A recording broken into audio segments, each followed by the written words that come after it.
Je connais un youtubeur au Mali qui gagne près de 12 000 $ par trimestre. 12 000 $ par trimestre, c'est un salaire de PDG au Mali. Donc, ça n'a jamais été aussi facile dans l'histoire de l'humanité de se reconvertir. On peut passer de médecin à data analyst facilement. On peut passer de comptable à graphiste. On peut passer de banquier à monteur vidéo. Le fait de pouvoir collaborer avec des gens à l'international, étant au Mali, qui a une économie relativement petite, pouvoir bénéficier d'économies émergentes comme en Asie, ou voir d'économies dites développées comme aux États-Unis, le Canada, la Belgique, etc. C'est une aubaine pour nous parce qu'il faut comprendre le concept d'économie asymétrique. Je prends l'exemple, une entreprise américaine, tu veux recruter un développeur web, d'accord? Sur le marché américain, la facture risque d'être salée parce que les standards américains, on va aller jusqu'à 2 000 $, 1 500 $ au minimum. Pourtant, un jeune développeur malien pourrait le faire à 400 $ pour la même qualité de travail, pour le même standard. Parce qu'au Mali, le loyer ne coûte pas cher, au Mali, l'essence ne coûte pas cher. Je m'appelle Abdou Salam Diko, je suis informaticien et créateur de contenu basé au Mali. Comme activité principalement, je fais des prestations informatiques de manière indépendante. Je crée du contenu pour certains médias internationaux et nationaux. Également, je fais du consulting auprès de quelques associations organisées. Pour créer du contenu, généralement, ça se passe de bouche à oreille. Je suis très souvent recommandé. J'ai commencé avec les médias nationaux. Donc, j'ai pu me constituer un portfolio. Donc, via LinkedIn, de bouche à oreille, des recommandations. Je suis contacté par des médias internationaux. Alors, il s'agit d'écrire des articles, ce qu'on appelle du copywriting pour les produits marketing, quelques rares fois des vidéos, des contenus vidéo, des visuels. La collaboration se passe plutôt bien parce que jusque-là, je n'ai pas eu de soucis par rapport au workflow, à la manière de travailler. C'est assez fluide et à travers des mails, ils ont des exigences qui étaient amenées à respecter. Également au niveau du paiement, avec le système de paiement international, c'est pas bien compliqué. Par exemple, dans le cadre d'un article, on se met d'accord sur la thématique, le nombre de mots, les expressions, les gens à inviter, les gens à interviewer, je veux dire, etc. Ici, c'est les vidéos, les standards. Les horaires, c'est pas un souci. C'est vrai que souvent, tu trouveras un client qui est 5 heures de décalage par rapport à toi. Mais c'est vraiment ponctuel, quoi. Par exemple, une réunion pour quelqu'un qui est au Canada, par exemple. S'il veut une réunion à 19 h, toi, tu seras obligé d'être là à 22 h. Ou s'il veut une réunion à 20 h, c'est minuit, mais c'est ponctuel, quoi. Bon, après, c'est un mode de vie auquel il faut s'adapter. Je pense que la jeunesse est en train d'en profiter. On a beaucoup de jeunes, surtout ceux qui travaillent dans le digital, parce qu'il faut le dire, ce n'est possible que dans les métiers du digital, parce que c'est les métiers qui peuvent se faire en ligne. Le montage vidéo, le développement web, le copywriting, la rédaction web, les journalistes, etc. C'est vraiment une aubaine. Je pense que les jeunes doivent essayer d'en profiter au maximum. Le monde, c'est devenu un seul gros village, quoi. Il n'y a plus de frontières, les frontières ne sont qu'imaginaires. Je pense que le plus difficile, c'est déjà acquérir une compétence, une vraie compétence, quoi.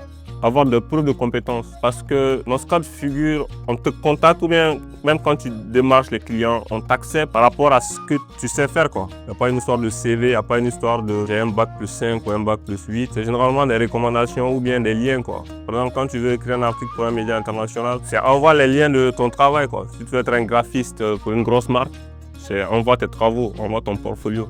Donc la première des choses, c'est acquérir une vraie compétence. La deuxième des choses, c'est travailler son image, son portfolio sur des plateformes comme LinkedIn. C'est une référence dans le monde du travail. Également, il y a des plateformes dédiées comme Fiverr, comme 5euros.com. Il y a beaucoup de plateformes dédiées aux freelancers. Côté informatique, pour les développeurs, on va parler de GitHub. Quand tu fais tes projets, tu les mets sur GitHub, puis voilà, tu envoies ces liens-là. On voit directement ton travail, quoi. Tu n'as pas besoin de tout justifier ça.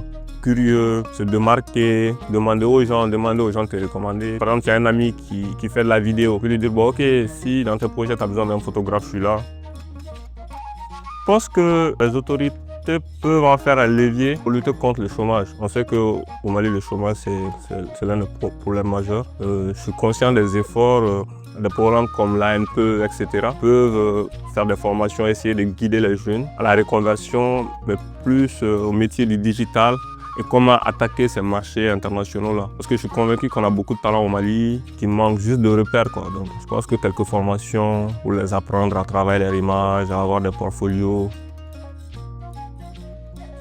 Il est évident qu'on gagne plus en étant freelanceur que salarié. En tout cas, si on est compétent, si on est réellement compétent. Parce que quelque part, en étant freelanceur, on parie sur soi-même, quoi. On prend des risques qu'auparavant, qu'on ne prenait pas quand on est salarié. Au-delà même de l'aspect international de la chose, quand on est freelanceur, on est quelque part son propre patron. En tout cas, moi, tous les freelanceurs que je connais disent gagner plus en étant freelanceur qu'en étant salarié. Bon, ça dépend, quoi. Après, ça dépend de ton volume de travail, de ton sérieux, de tes clients. Et l'aubaine, c'est que quand tu travailles pour l'international, le fait que tu es payé en devise, comme je l'ai dit, le fait que c'est une économie asymétrique, tu peux banalement gagner Tu peux gagner un bon salaire américain, quoi. Pour quelqu'un qui vit au Mali, c'est très riche, quoi, je veux dire. Imagine, pour une mission, on te paye 400 €, 500 € pour une mission. Au Mali, c'est un salaire, quoi. Bon, après, ça dépend. Je dis pas que je suis riche. Mais je dis que quand on travaille bien, on peut avoir un bon salaire. On peut avoir un salaire de DG. Pour la petite anecdote, je prends l'exemple d'un youtubeur. Je connais un youtubeur au Mali qui gagne près de 12 000 $ par trimestre. 12 000 $ par trimestre, c'est un salaire de PDG, quoi, on va dire.